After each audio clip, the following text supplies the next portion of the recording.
অস্বীকারী কারা?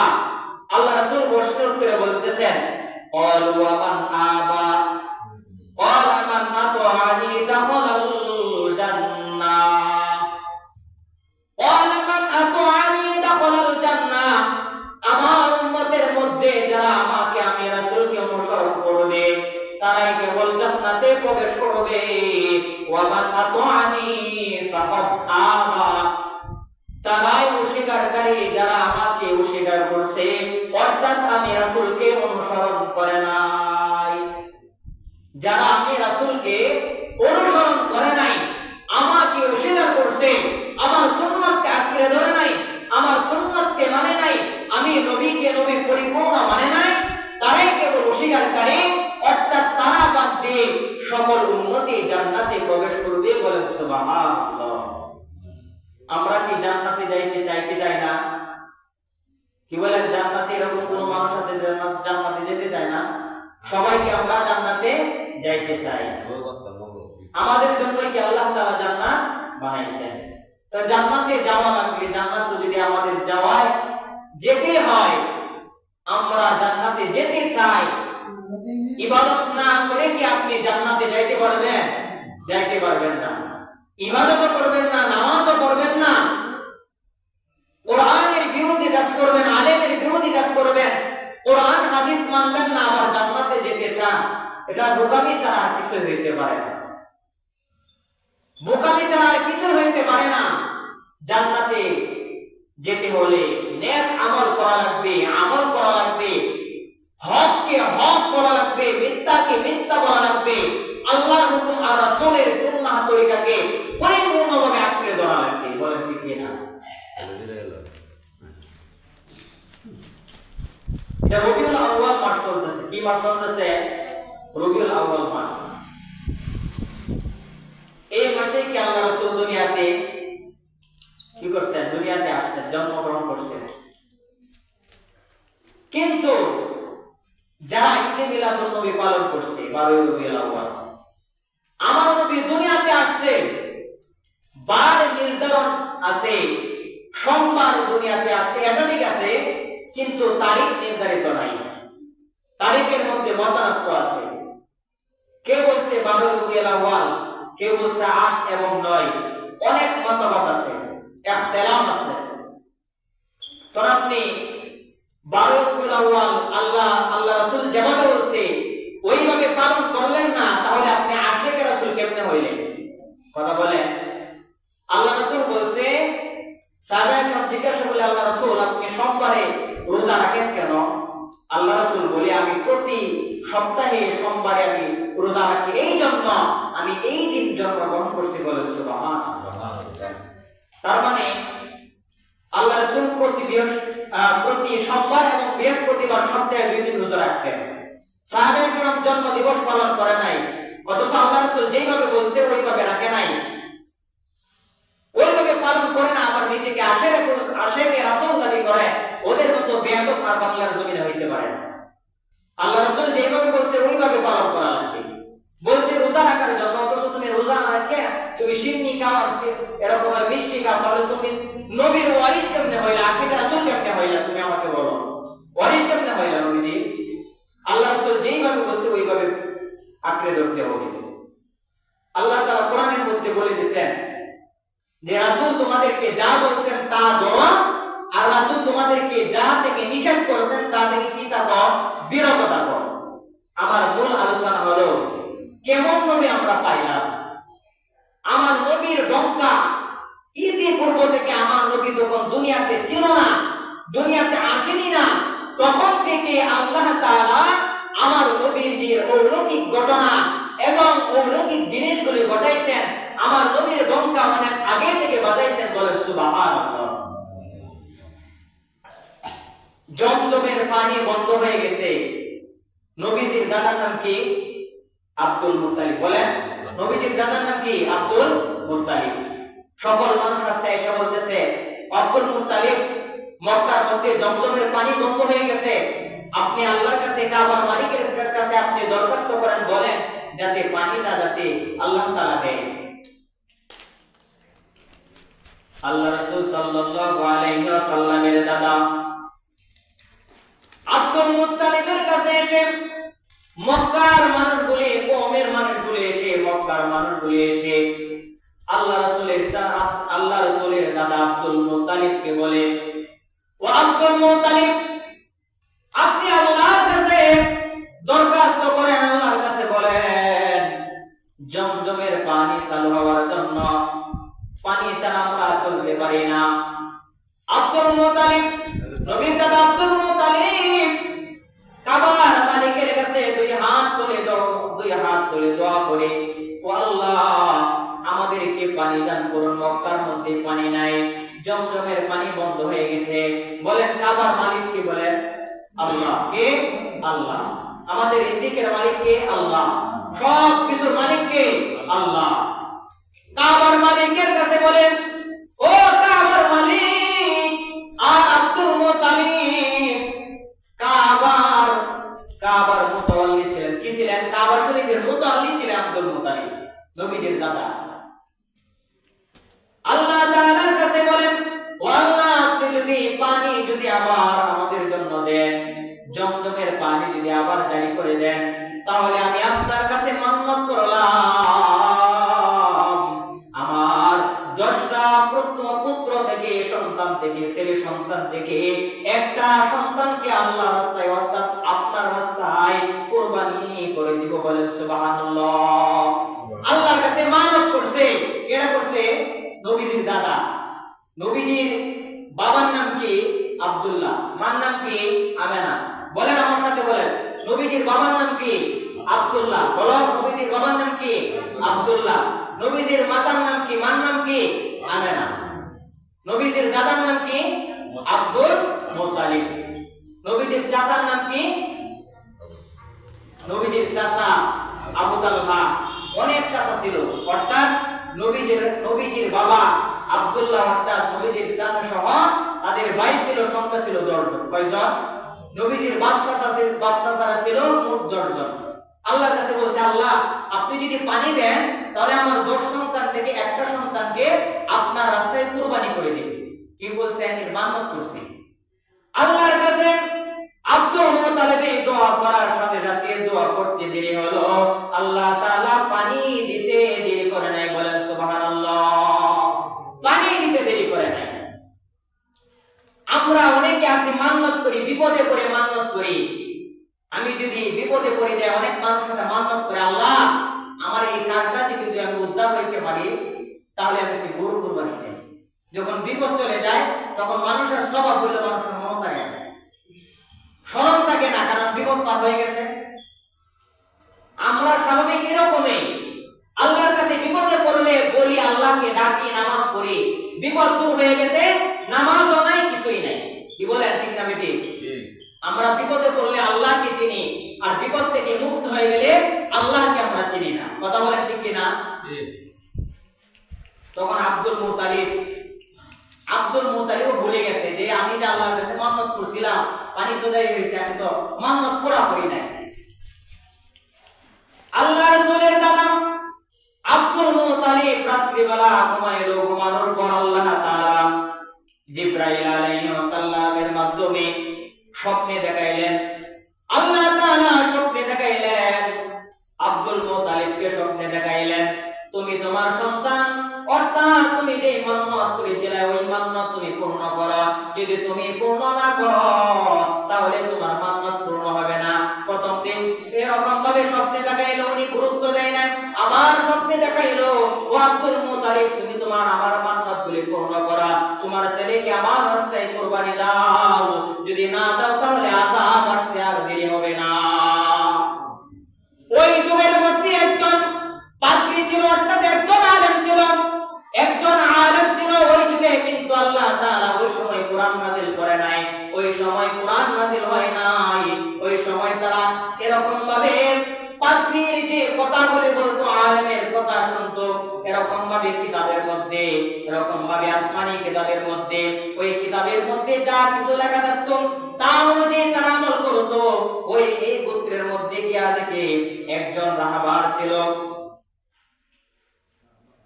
একজন পাদ্রী ছিল, ওই পাদ্রীর কাছে গিয়ে ঘটনা বললো যে আমি তো আমার মান্যত পূর্ণ করি নাই, আল্লাহ আমাকে স্বপ্নে দেখাইছে, এই মান্যত আমি কেমনে পালন করব, আমার এই মান্যত কি দেওয়া লাগবে কিনা?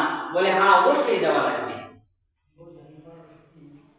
ওই পাদ্রীর নাম ছিল ওয়ারাকা বিন নৌফেল। নাম কি?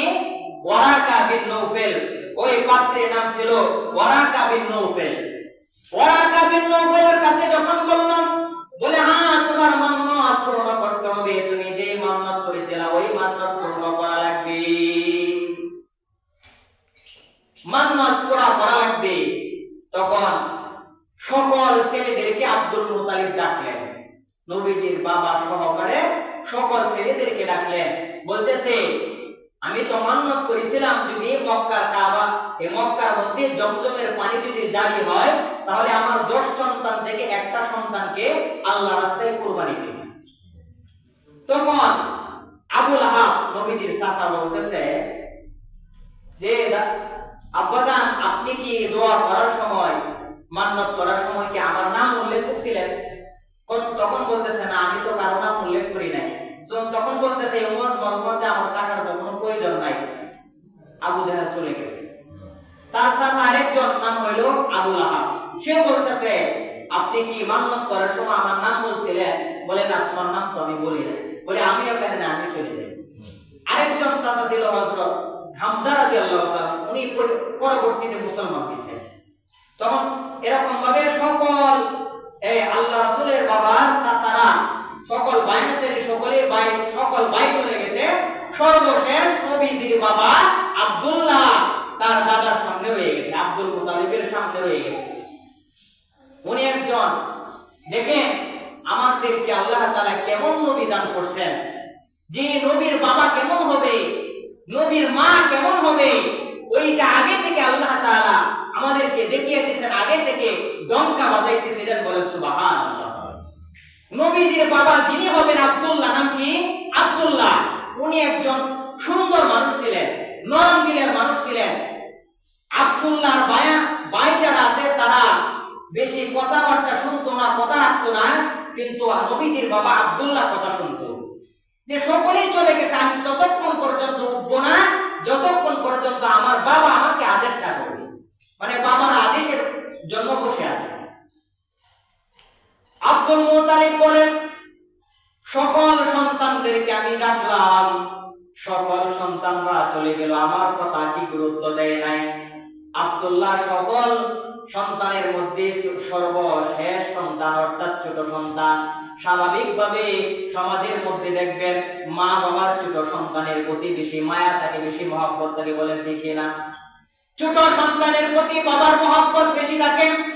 আব্দুল্লাহকে বলে, ও আব্দুল্লাহ, আল্লাহর কাছে আমি মান্যত করেছিলাম, আমার সন্তানরা সকলে চলে গেছে, আমি তোমাকে মান্যতের জন্য তৈরি করতে চাই, বলো তুমি রাজি আছো কিনা? আব্দুল্লাহ বলে হ্যাঁ আমি রাজি আছি। বলেন সুবহানাল্লাহ। আব্দুল্লাহকে কুরবানি দেওয়ার জন্য, আল্লাহর রাস্তায় কুরবানি দেওয়ার জন্য যখন নিয়ে গেল কুরবানি দেওয়ার জন্য, ওই মক্কার মধ্যে মহিলারা যারা ছিল, যুবতী মহিলারা, যুবতী মেয়েরা, 80 জন মহিলা তরবারি নিয়ে দাঁড় হয়ে গেছে। আব্দুল মুত্তালিবকে বলে, ও আব্দুল মুত্তালিব, আব্দুল্লাহকে আপনি কুরবানি দিতে পারবেন না?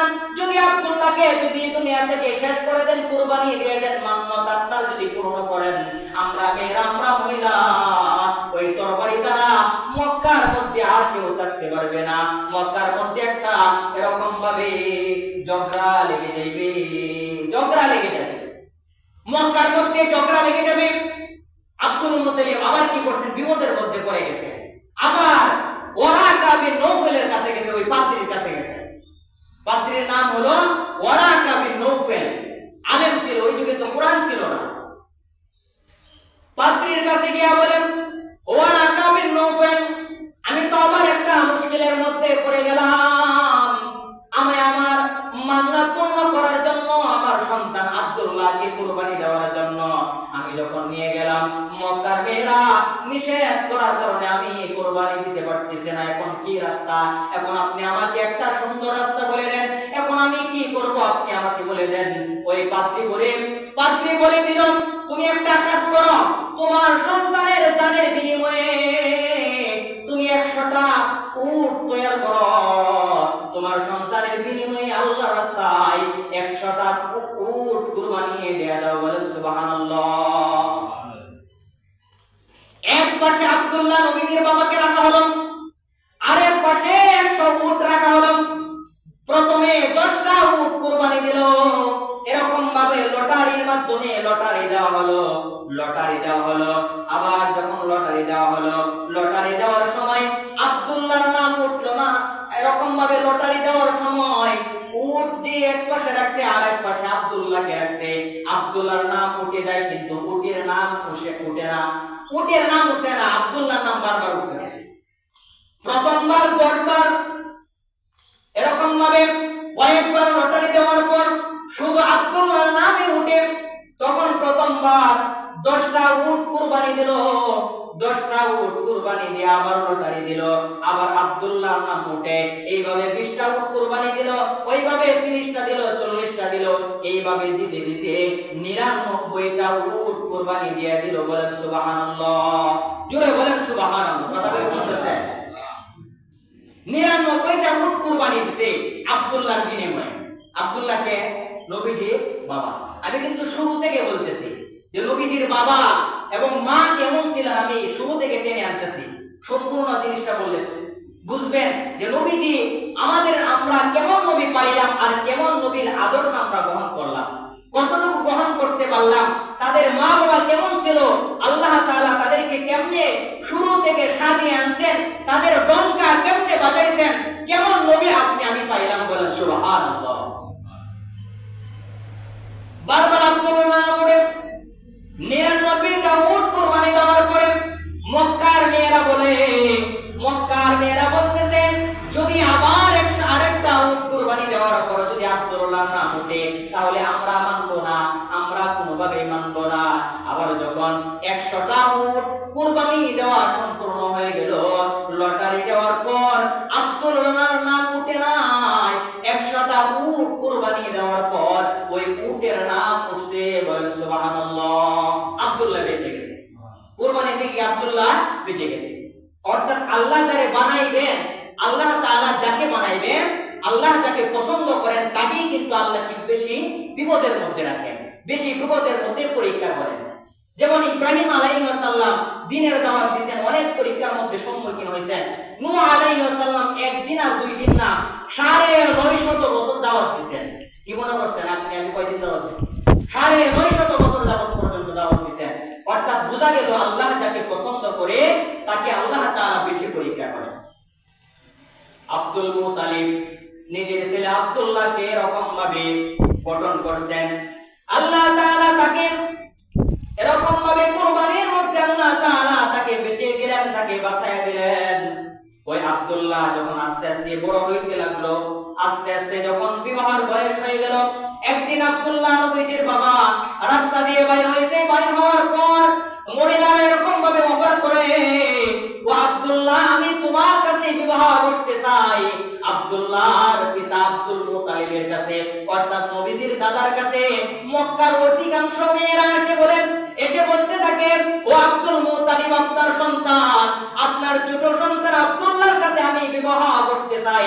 অর্থাৎ মক্কার মেয়েরা আব্দুল্লাহর কাছে বিবাহ হওয়ার জন্য সকলে রাজি ছিল। বলেন সুবহানাল্লাহ। পাগল করে ফেলছে আব্দুল্লাহর কাছে বিবাহ হওয়ার জন্য। কেন বসবে না?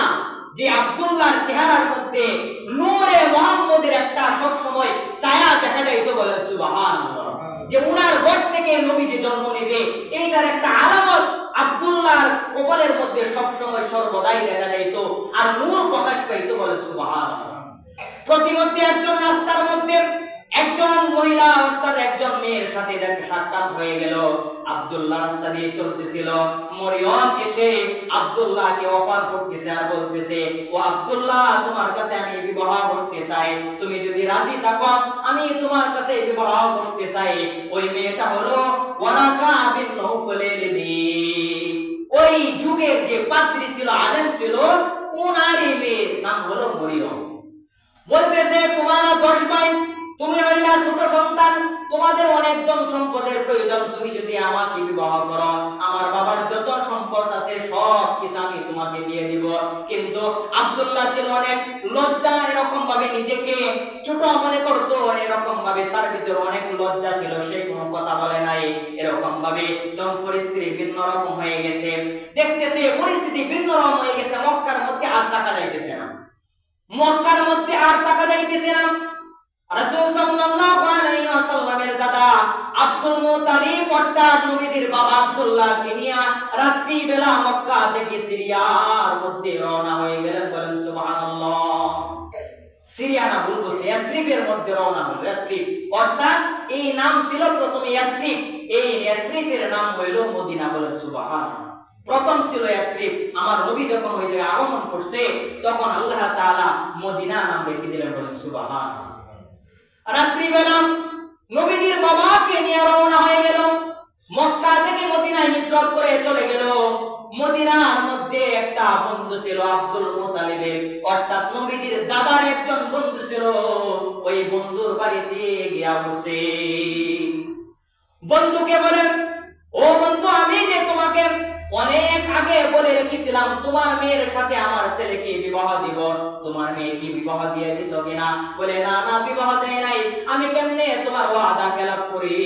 অর্থাৎ আমি বলতেছে আব্দুল্লাহর পিতা আব্দুল মুত্তালিব বলে আমার সন্তানকে তোমার সাথে আমি বিবাহ দিয়ে দিতে চাই। বলেন সুবহানাল্লাহ। অর্থাৎ তার বন্ধুর মেয়ে হলো হযরতে আমেনা রাদিয়াল্লাহু তাআলা। বলেন সুবহানাল্লাহ। আব্দুল মুত্তালিব নবীজির দাদার বন্ধুর মেয়ের নামই কি? আমেনা। নাম কি? আমেনা। আমেনাকে নবীজির মা, আমেনাকে নবীজির মা। আর নবীজির মা বাবার নাম কি? সকলে বলেন, নবীজির বাবার নাম কি? আব্দুল্লাহ। নবীজির মার নাম কি? আমেনা রাদিয়াল্লাহু তাআলা। আব্দুল মুত্তালিব নবীজির দাদা, নবীজির দাদার বন্ধুর মেয়ে হলো আব্দুল্লাহর স্ত্রী, অর্থাৎ নবীজির মা। কথা বুঝছেন? বিবাহ হয়ে গেল। আবার ওই জায়গার মধ্যে 3 দিন থাকার পর আবার আব্দুল মুত্তালিব তার সন্তান আব্দুল্লাহকে নিয়ে ওই মদিনা থেকে আবার নিজের জন্মস্থান মক্কার মধ্যে রওনা হলো। রওনা হওয়ার পর যখন প্রতিমধ্যে আসতেছিল, ওই যে মহিলা বিবাহ হওয়ার জন্য, বিবাহ বসার জন্য প্রস্তাব করেছিল, ওই পাদ্রীর মেয়ে মরিয়ম, মরিয়মের বাড়ির সামনে যখন আসলো, গেটের সামনে যখন আসলো, মরিয়ম ঘর থেকে বাইরে হয়েছে। কারণ এতদিন পর্যন্ত আব্দুল্লাহ মক্কার মধ্যে নাই, সমস্ত মেয়েরা মদিনার মক্কার সমস্ত মেয়েরা আব্দুল্লাহর জন্য পাগল হয়ে গেছে। কেননা আব্দুল্লাহর চেহারা দেখতে পায় না, সকলেই পূজাপুজি করতেছে, হাই কি কোন জায়গায় চলে গেল আমরা তো জানি না। 1 সপ্তাহ পর অথবা 3 দিন পর যখন ফিরত আসলাম, ওই বাড়িতে আসার পর মরিয়ম যখন আব্দুল্লাহর সামনে পড়লো, সে ঠিক থাকতে পারে নাই, দাঁড়া থেকে এরকম ভাবে মাথা করে জমিনের মধ্যে পড়ে গেল। বলতেছে আব্দুল মুত্তালিব জিজ্ঞাসা করতেছে, আমার ছেলেকে তুমি এরকম ভাবে জমিনের মধ্যে লুকিয়ে পড়লা, তার কারণ কি? বলে আমি যখন সে 1 সপ্তাহ আগে যখন আমি তাকে দেখেছিলাম, তার চেহারার মধ্যে একটা নূরে মুহাম্মদের একটা ঝলক আমি দেখতে পাইতেছিলাম, কিন্তু আজ এই ঝলকটা দেখতে পাইতেছি না, এই জন্য আমি দাঁড়াইতে পারি নাই, আমি নিজেকে আর এরকম ভাবে স্থির রাখতে পারি নাই, আমি জমিনের মধ্যে লুটিয়ে পড়ছি। বলেন সুবহানাল্লাহ।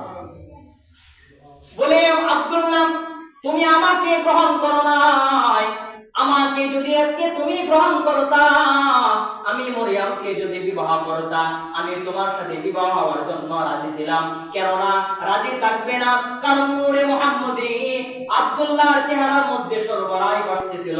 কারণ নবীজির মা যে হবে, তার কি দুনিয়ার মধ্যে বাক্যমান আর কোনো নারী হইতে পারে না। বলেন সুবহানাল্লাহ।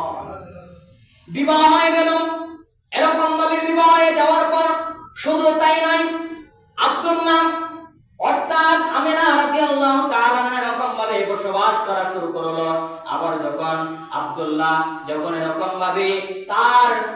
ভাবে তার ঘর থেকে সন্তান জন্ম নিব, অর্থাৎ সন্তান জন্ম নেয়, আমেনা রাদিয়াল্লাহু তাআলা হাদিসের মধ্যে বলে, ও মক্কার মহিলারা তোমরা শোনো, আমি আমেনা তোমাদেরকে তোমাদেরকে শোনাই, দুনিয়ার মধ্যে তুমি মহিলারা যখন গর্ভবতী হয়ে যায় তখন তাদের মধ্যে বুমি একটা ভাব আসে, তারা সইতে পারে না, খাইতে পারে না, কিছুই তাদের কাছে ভালো লাগে না।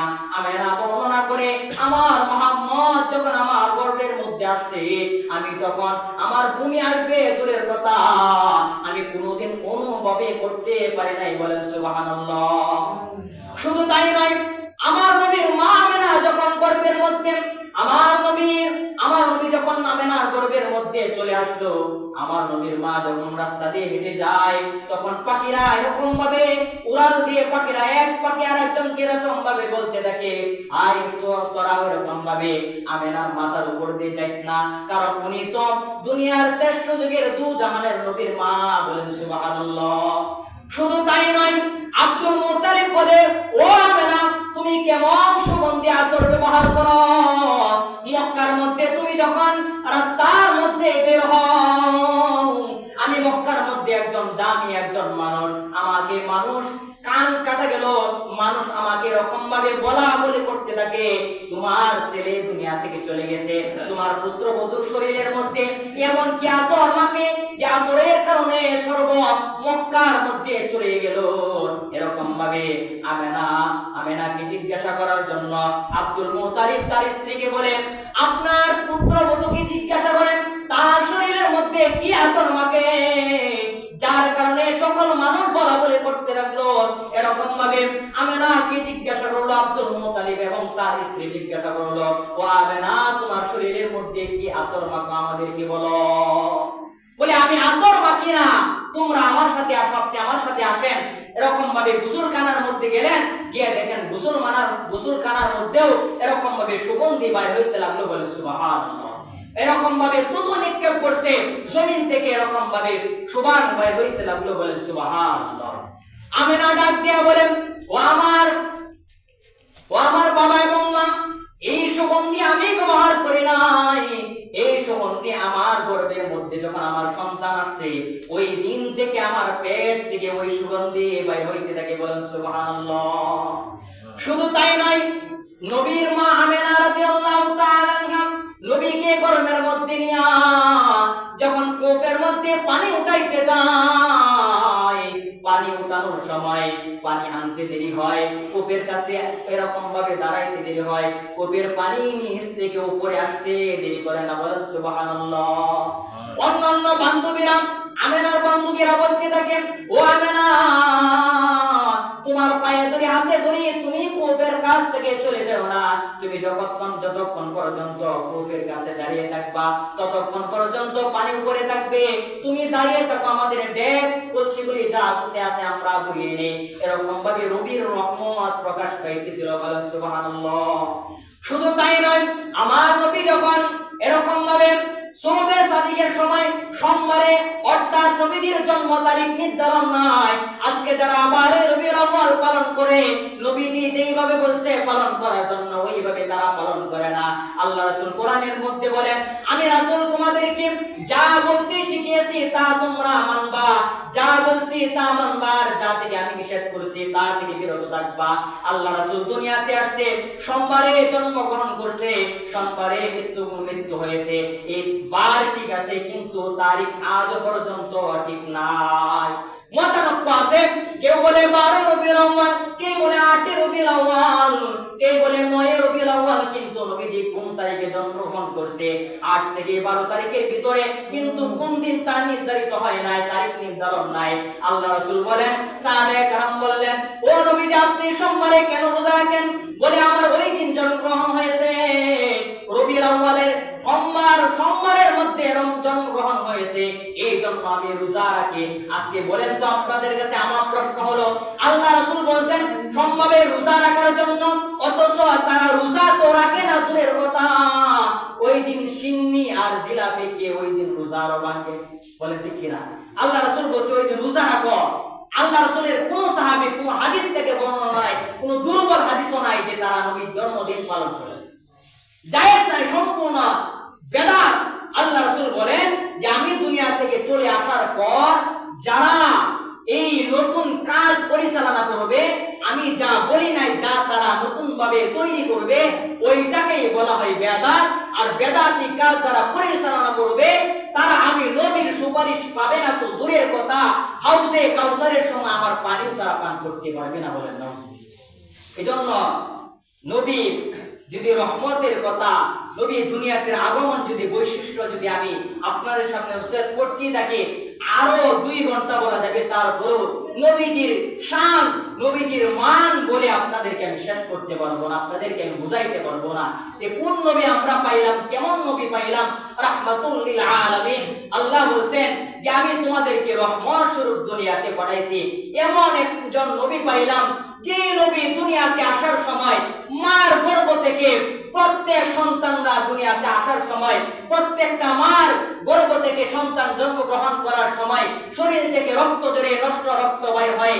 আমেনা বলে আমার গর্ভ থেকে সন্তান জন্মগ্রহণ করছে, আমার শরীর থেকে বিন্দু পরিমাণ রক্ত বাইর হয় না, বলেন সুবহানাল্লাহ। শুধু তাই নয়, আমার ছেলে মুহাম্মদ, আমার ছেলের নাম আল্লাহ তাআলা কেমন জানি ফেরেশতার মাধ্যমে আমি আমানাকে বলে দিয়েছে, ওই ছেলে দুনিয়াতে জন্মগ্রহণ সাথে সাথে ওই ছেলের দুনিয়াতে নাম থাকবে মুহাম্মদ আর আসমানে থাকবে আহমদ, বলেন সুবহানাল্লাহ। আমার সন্তান দুনিয়াতে মা আমি আমেনার থেকে জন্মগ্রহণ করে সে এরকম ভাবে সেজদার মধ্যে লুটিয়ে গেছে, বলেন সুবহানাল্লাহ।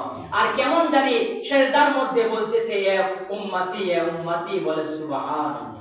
নবীজি জন্মগ্রহণ করার পরে মাত্র 2 সেকেন্ডের পুত্র, 2 সেকেন্ডের শিশু এরকম ভাবে সেজদার মধ্যে এ উম্মতি বলে আপনাদের জন্য আমার জন্য দোয়া করে, বলেন সুবহানাল্লাহ। কেমন নবী আপনি আমি পাইলাম।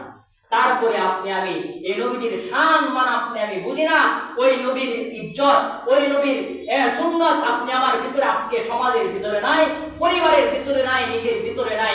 আজকে যদি নবীর পরিপূর্ণ আদর্শ আপনি আমার ভিতরে থাকতো, গোটা সমাজ পরিবর্তন হয়ে যেত, গোটা রাষ্ট্র পরিবর্তন হয়ে যেত, গোটা পরিবারই পরিবর্তন হয়ে যেত, বলেন সুবহানাল্লাহ। এজন্য যারা নবীজিকে মানতে পারছে, আবু জাহেল উতবা সাহেব যারা মানতে পারে নাই, নবীজির চাচা হওয়া সত্ত্বেও যেমন জান্নাতে যাইতে পারবে না, যারা আজও দুনিয়াতে নবীজির বিরুদ্ধে যারা কথা বলবে, কোরআনকে যারা মানবে না, রাসূলকে যারা মানবে না, সুন্নাহকে যারা মানবে না, আল্লাহ ওলিদেরকে যারা মানবে না, আল্লাহর কোরআনকে যারা মানবে না, যেরকম ভাবে আবু জাহেল উতবা সাহেবরা দুনিয়াকে বিচ্যুত হয়ে দুনিয়াতে লাঞ্ছিত হয়ে মারা গেছে, তাদেরকেও দুনিয়া থেকে আল্লাহ তাআলা লাঞ্ছিত করে দুনিয়া থেকে শেষ বিদায় দেবেন, বলেন ঠিক কিনা। এজন্য আমরা সর্ব অবস্থায় কোরআনের কথা মানবো, রাসূলের পক্ষে থাকবো, রাসূলের সুন্নাহ মোতাবেক আল্লাহ তাআলা সকলের জিন্দেগি পরিচালনা করা তৌফিক দান করুক।